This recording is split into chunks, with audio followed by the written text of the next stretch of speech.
Good day, everybody. It's that wonderful time when I'm about halfway through grading a stack of essays and I'm starting to realize that we need a quick refresher on what the parts are of a solid introductory paragraph. So this is that refresher. All right, so here's an example of what I think makes a solid introductory paragraph. You'll notice that I've color coded it, and we're going to go step by step as to what those colors represent.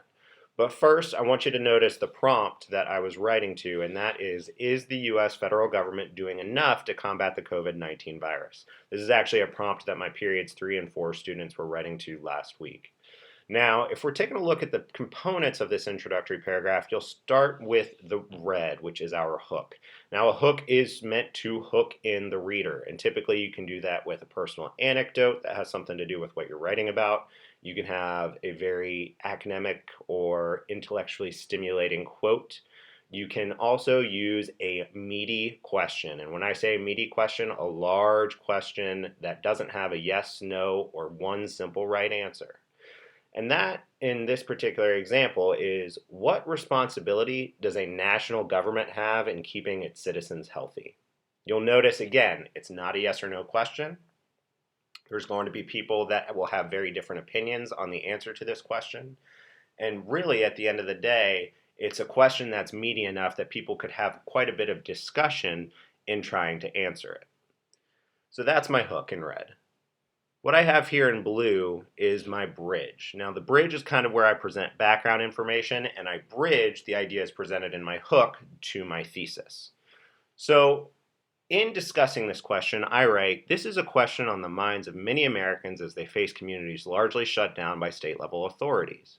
As citizens are forced to stay at home, many might wonder why these calls are coming from governors and mayors rather than the President of the United States. Our nation separates the powers of the state and federal government, guaranteeing that states have some control over what goes on within their borders. So shout out to civics. I used some of my civics knowledge here to give my reader an understanding of how our system works, that typically the federal government can't just come in and do whatever it wants because we do have reserved powers reserved to the states.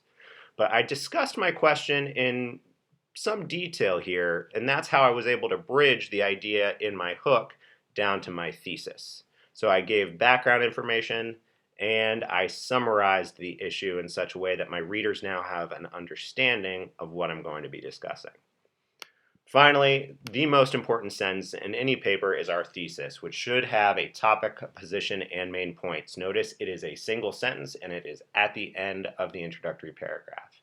And I write, in our current situation, however, the federal government should be doing more to combat the COVID-19 virus because it can coordinate resources across state lines, use the military to ensure people's safety, and spend larger sums of taxpayer money. You'll notice I have 3 main points there. My position is that the federal government should be doing more, and my topic is COVID-19. That is the thing on which I am writing. So that's an introductory paragraph example. What I want to do real quick is just review some ideas on introductory paragraphs, and these are kind of the do's and don'ts of writing solid introductory paragraphs. First do is to hook your reader in with that meaty question, statement, or anecdote. Next, you want to give some background information on your topic or text. And finally, you want to have a thesis statement of just 1 sentence. Typically, if we're writing less than 5 to 6 pages, we don't need more than a single sentence to write our thesis statement.